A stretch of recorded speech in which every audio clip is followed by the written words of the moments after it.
will control the vertical.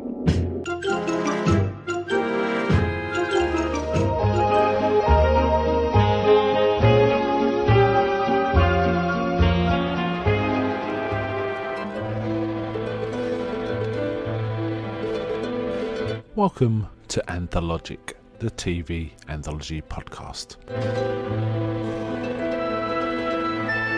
I am your host, Mark. Anthologic is a podcast dedicated to exploring the good, the bad, and the odd of horror, science fiction, and the best of mystery suspense anthology shows and series on TV.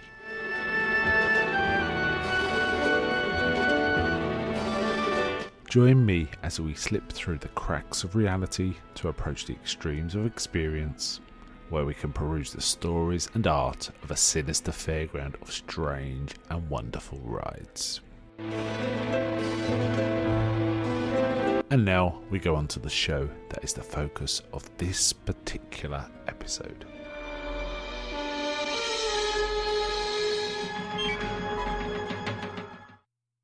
Welcome to this episode of Anthologic with your host Mark. Today I'll be covering an episode of The Twilight Zone.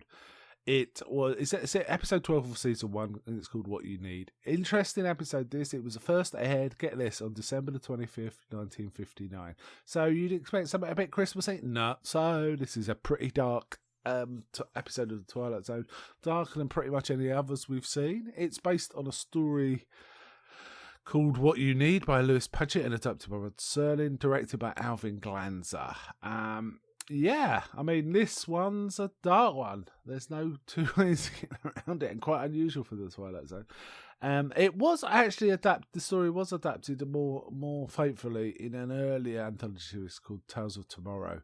However, this is quite heavily adapted from that, whereas there were certain elements in the original story and in that Tales of Tomorrow episode which was more science fiction. There was a machine that allowed you to look into the future and sort of predict stuff, whereas this one goes full mystic. This involves a peddler who goes into a bar and starts giving people things that he claims are what they need. Not what they want, but what they need. However, the episode does open focusing on a man alone at the bar, when the voiceover by Serling sort of suggests, this is a man who's got a chip on his shoulder the size of the national debt. A sour man, a friendless man, a lonely man, a grasping, compulsive, nervous man. Yeah, so not a great character. But this character we first get introduced to actually spends the first part just witnessing what's happening with the peddler. The peddler goes in the bar, the barman sort of say, just entertain this old guy. He comes in every night giving people stuff, don't worry about it. Or something like that. He goes, the first thing the peddler does is give this woman sitting alone a vial of cleaning fluid, saying that's what you need. And she's like, okay.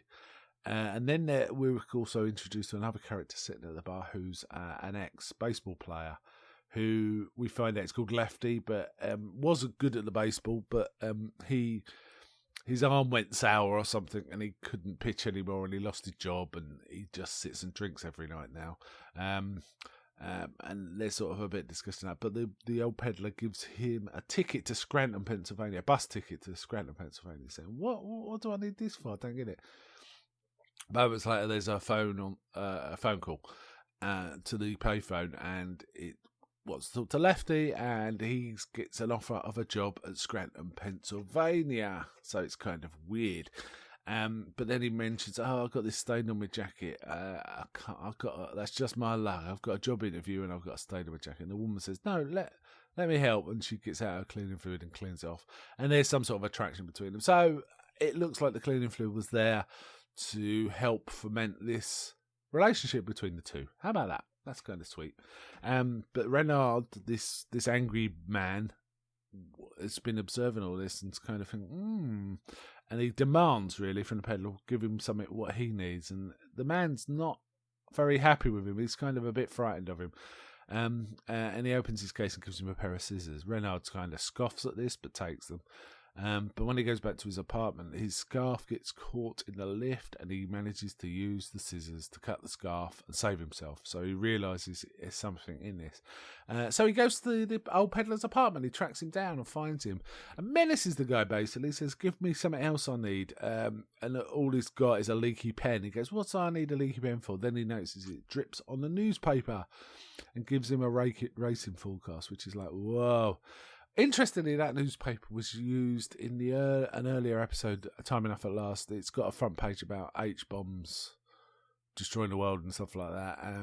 And if you look at the pages, apparently, closely, there's kind of in-jokes in there. There's references to various members of the production team's surnames throughout. There's a Hutchins, there's a Serling, and so on.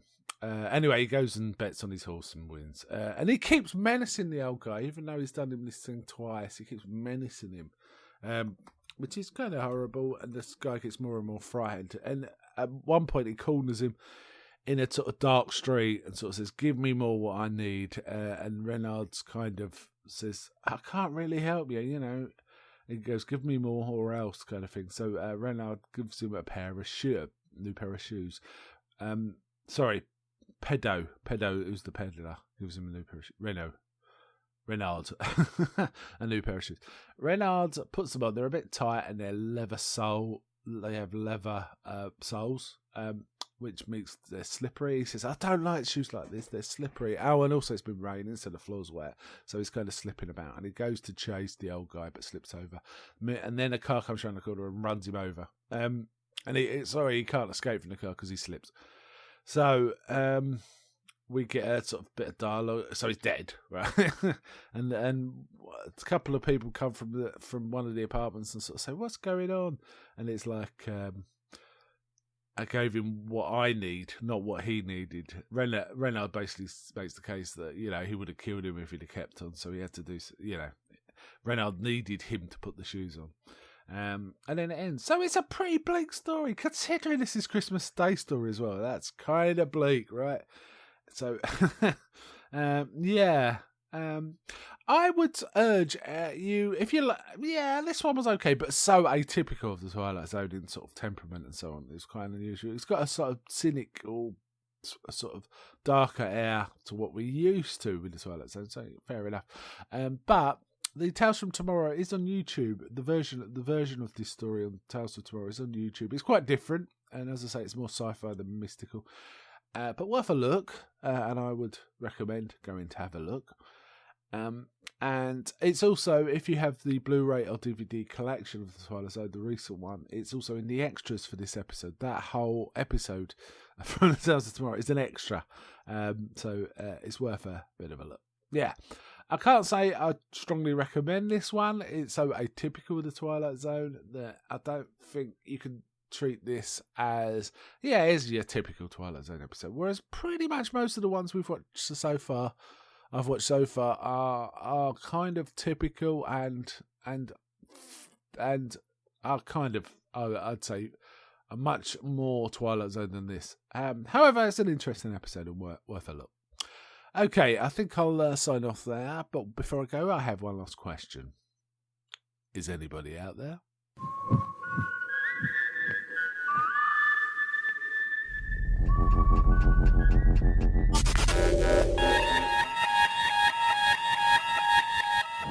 We now return control of your television set to you until next week at this same time, when the control voice will take you to